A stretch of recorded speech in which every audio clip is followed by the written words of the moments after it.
put my chicken in the oven, I always like to use foil on my baking tray. It like saves me cleaning time. I don't like washing greasy dishes. I know that if you cook good food, there'll be grease involved, but I mean, if you can minimize the amount of washing up you have to do. Just so you can see, it's been marinating in the fridge since earlier. It's like plus minus almost 3.5 hours now. Yeah, so I'm just gonna put it there. We have nice sauce left at the bottom. I don't know if you can see that. For you to just halfway through the cooking time, just take a spoon and treat it like a basting sauce. And just it gives it a better flavor, better color. Yeah, so I'm gonna stick it in the oven now for probably an hour, and then 30 minutes through the cooking, I'm gonna take it out and put some of that lovely sauce over it, just so that it's maximum flavor. So now we're about to make some creamy, cheesy pasta. So I've got my pasta already boiled. It was just water and a little bit of salt. I find that when you put butter or any type of oil, it doesn't work out quite right. So just plain water and some salt, and then that just boils for not very long, maybe 10 minutes, 15 minutes. Yeah, anyway, until it's soft. Yeah, not too soft, that bad. Anyhow, so I've got some mature cheddar cheese, some butter, milk, and some creamy cheesy sauce. So we're gonna put some of the cheesy sauce. Again, there's no measurements, it depends on, you just judge by the eye, but the idea is not to put too much liquid in your pasta, because otherwise it ends up very soggy and then you can't eat it. Yeah, so add some milk to your cheesy saucy mix. I'll put maybe just under 1/3 of a cup, right, and then mix that. So the idea is to get it must be runny, basically the consistency of like a cake batter. So it mustn't be too soft, like when you mix the cheese sauce with the milk. It mustn't be too liquidy, because it's going to thicken when it's on the fire. But it also, yeah, so it mustn't be too thick, it mustn't be too liquid. It must just be like a good positive consistency. So I'm going to add that milk and cheese sauce mixture into the pasta. Again, you must try and remove as many of the lumps while it's in the cup, so that you don't end up with lumps in your actual pasta. So let's just wait for that to heat up. I like to clean the kitchen as I go, so yeah, and otherwise I tend to be like claustrophobic a little bit. Cool. And then while that's heating up, I just want to add a little bit of butter, which is pretty good because everything is better with butter. But also it helps to thicken the sauce. Yeah, so milk, butter is going to be very, very, very rich sauce. It thickens almost instantly, and then you just need to wait for that for a minute so that it mix it around so that it coats all your pasta.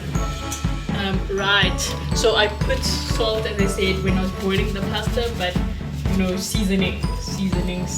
I don't like to season after I've made my food, because then it's just not the same as when you seasoned it, when you cooked it. Okay, woo. Let's just be careful, it burns very quickly as well. And burnt milk, burnt dairy is a horrible thing, let me tell you. Okay, Okay, so just took that off the fire briefly because it was starting to get to burning point. And then I'm gonna grate in some of my mature cheddar cheese.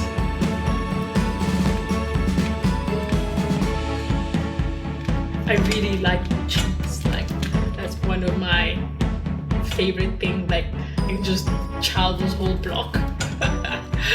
But no, you know, inflation, you must just use the cheese sparingly. Don't put too much because again it gets quite sticky.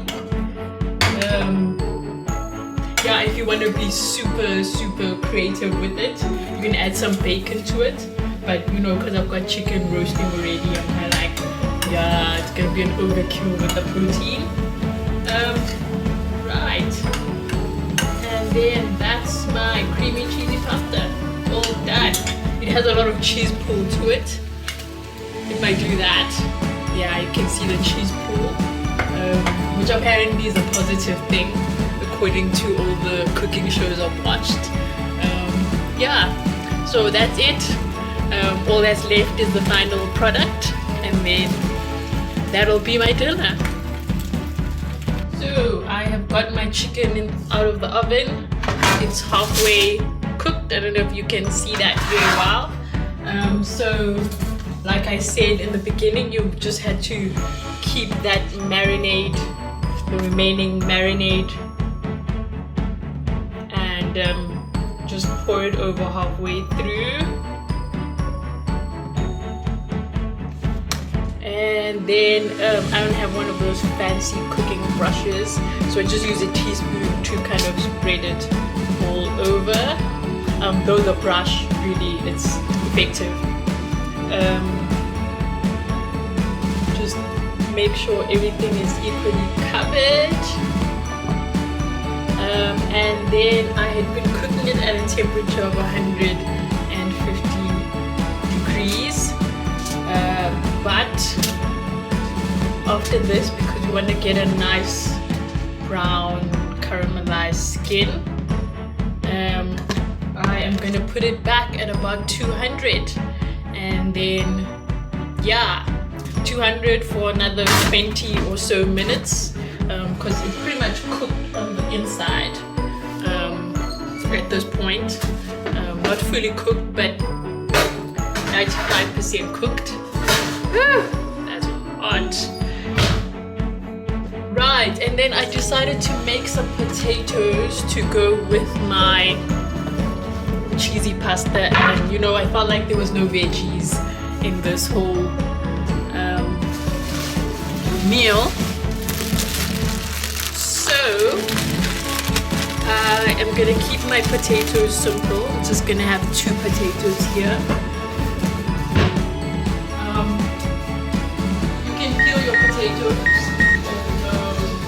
It's not very necessary.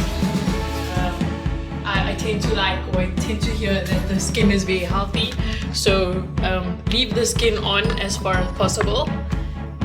Right, so I'm just gonna chop my potatoes into small pieces because I wanted to cook quite quickly. I wanted to be done at the same time as my chicken, so that's roughly they're small potatoes, so you just cut them in half and then maybe make 4 cuts across. Then that is gonna be your potatoes, and then I want my potato to have a really nice flavor.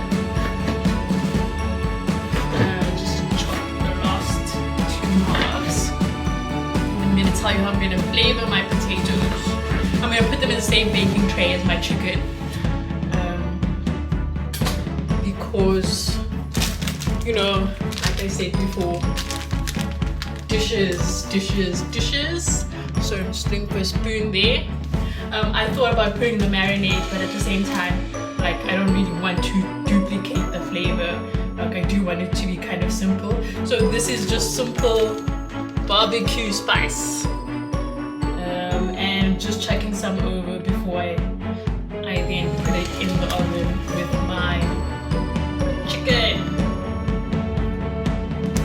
then of course you've got to get handsy with this. Just rub it around so that all the potatoes are covered quite nicely.